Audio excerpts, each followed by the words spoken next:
Okay, so you were bulimic, is that right? Mm-hmm. And anorexic as well, or just bulimic? Well, they called it anorexia binge purge type, so it was technically both. In a way, I was anorexic when I was 12 years old. When I came on the show and talked about bullying before, and I wanted so badly to speak about how much it had affected me, but I couldn't really say how much it had affected me because I wasn't even through with the issues that it had caused. Right. So. And that started the cutting then? You would cut yourself? Right. And because you felt so badly about yourself?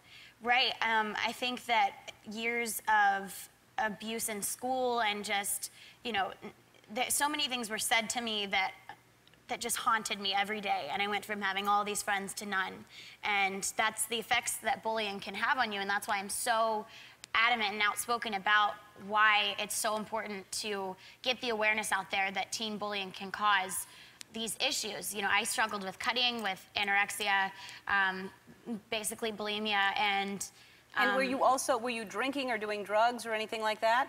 I would be lying to you if I said that I never experimented or self-medicated with drugs and alcohol. And people around you must have seen this going on, and everyone just tried to prop you up and put you on stage so that everybody was making money. I mean, obviously, it was a brave thing for whatever happened to go into treatment because you were making money for a lot of people, and yet you inside were a mess. It was really difficult because on one side I had my family and my closest friends telling me, you need to go into treatment. And then I had the pressures of some people that didn't really care. And luckily those people are out of my life now. Good. You know, those people are nowhere, I don't speak to them, they're out of my life. And, good.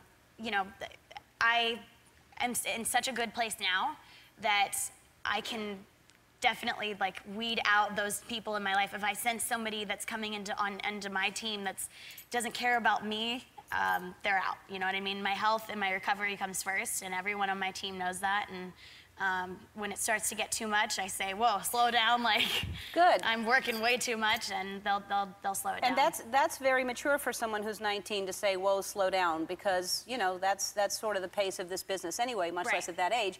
And for you to actually to recognize, because I think you have to be healthy to recognize unhealthy. If you're unhealthy, you're just surrounded by unhealthy people, and you don't know any different because they're just, you know, they're kind of on the same page. Exactly, and that's why I was so successful with manipulating the people around me with my addictions, and that's what happens when you are, you know, you've lost control of yourself to a disease. So if you, obviously a lot of young girls are looking at you and seeing that you went through stuff that maybe they're going through right now. And how can you, in a quick soundbite, how do you talk to those girls and say, you know, what advice do you have for them? Well, one of the reasons why I became so outspoken when I decided to come out of treatment and talk about my issues was because when I grew up and I was dealing with the pressures to be thin, it was the time in the tabloids when very, very skinny girls were on the cover of every magazine. And that's what I was looking up to. So that's what I had to idolize. I don't want that for young girls to idolize. No. So unhealthy. It is. It's very unhealthy. And there was nobody out there for me to look at and say, you know what, maybe this is unhealthy. Maybe starving myself isn't the answer. So I want to be that for a 13-year-old girl at home deciding whether or not to eat dinner, or a 18-year-old girl deciding whether or not to keep her breakfast down. You know, there needs to be a role model out there. And for the first time in my life, I actually feel like one. Good, good.